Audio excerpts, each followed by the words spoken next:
My name is Leo Spino. Our company is United Communications Corporation. We are the authorized Motorola paging distributor here in the U.S. I'm here today to introduce and review the latest release in the iconic Minitor product line, the Motorola Minitor VI. Motorola first introduced the original Minitor pager in 1975, and the product was quickly adopted by emergency service personnel.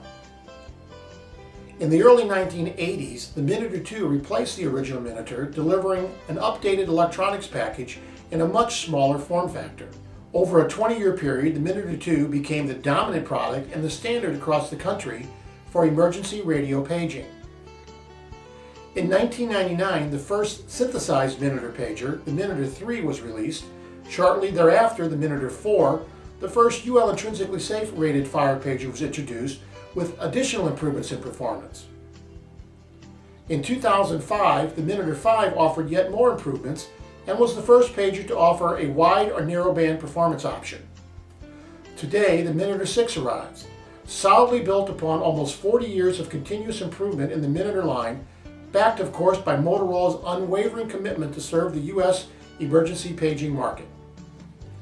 Let's do a quick overview of the Minitor VI pager, then we can double back and take a closer look at the product in more detail. The Minitor VI pager is available in 4 models. The standard version is offered in 2 ways: a 1-frequency model, or multiple frequency up to 5 channels, and a second version, UL intrinsically safe models that are also offered in 1-frequency or multiple frequency configuration. All Minitor VI varieties come standard with the stored voice feature and an 8-position selector switch. The pager is available in the VHF and UHF frequency bands. Every model of the Minitor VI pager comes standard with a 2-year warranty.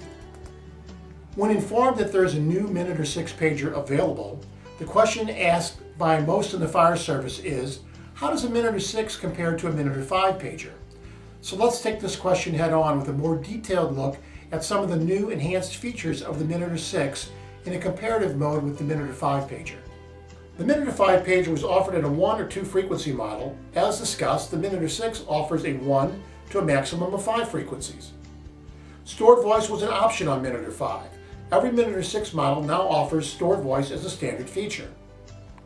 The capability of stored voice on the Minitor VI product is greatly enhanced over what was offered on the Minitor V pager. The recording time is doubled from 8 minutes on the Minitor V to 16 minutes on the Minitor VI.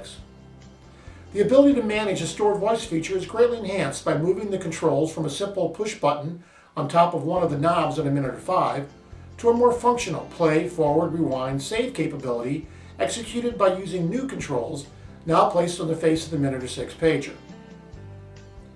Minitor V had a 4-position selector switch. The Minitor VI has an 8-position selector switch, which allows more flexibility and a multitude of options when programming a pager.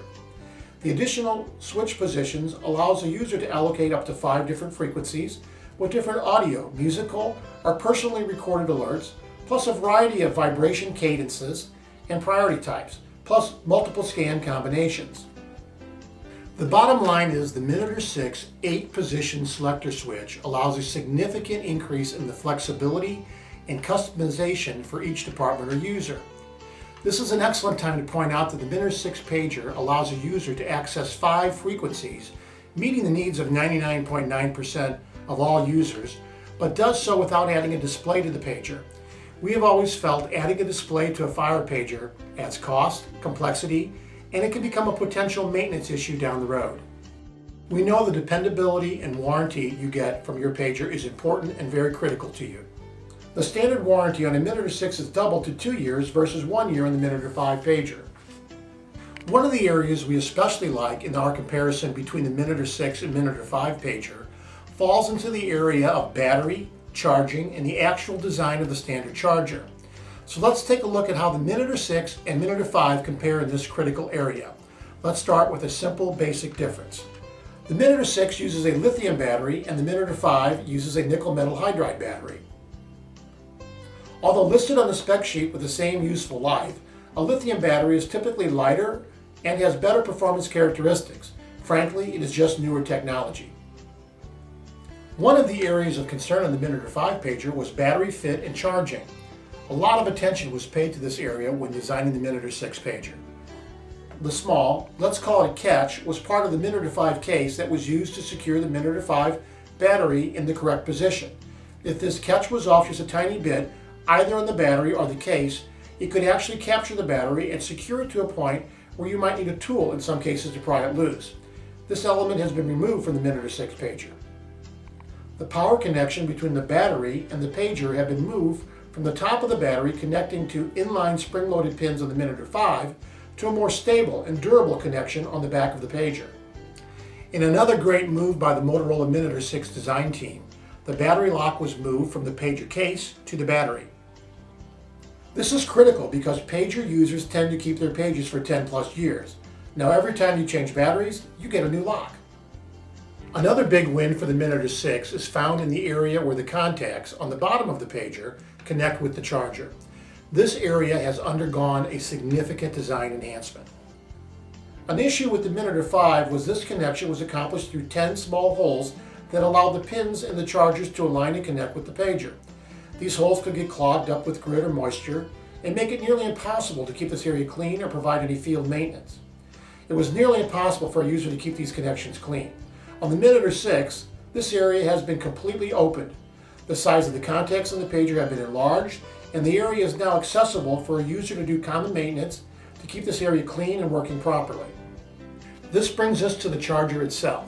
The Minitor VI charger base is smaller than its predecessor. The most important change to the charger is that it is now powered through a USB connection. This enhancement means that you have the option now to power your charger using a standard USB cable connected to a USB port on a computer or in a vehicle. A USB universal design provides a lot of flexibility, but will really come in handy during periods of power outages. Now you can plug your charger into the power plug on your vehicle, avoiding tying up a generator or lining up at the station to take your turn at charging your pager during extended power outages, as we have seen through many recent natural disasters. Speaking of power outages, the Minitor VI also has an optional alkaline battery pack that can be used in place of the standard battery, adding even more flexibility to the Minitor VI pager. I hope you found our introduction to the new Motorola Minitor VI pager helpful. Our effort today was designed to provide a quick overview of the Minitor VI to help you become more informed about the product. More details are always available on our website, uccwireless.com, or by calling our office at 888-763-7550. Let us know how we can help you get connected with the new Motorola Minitor VI pager. Be safe out there.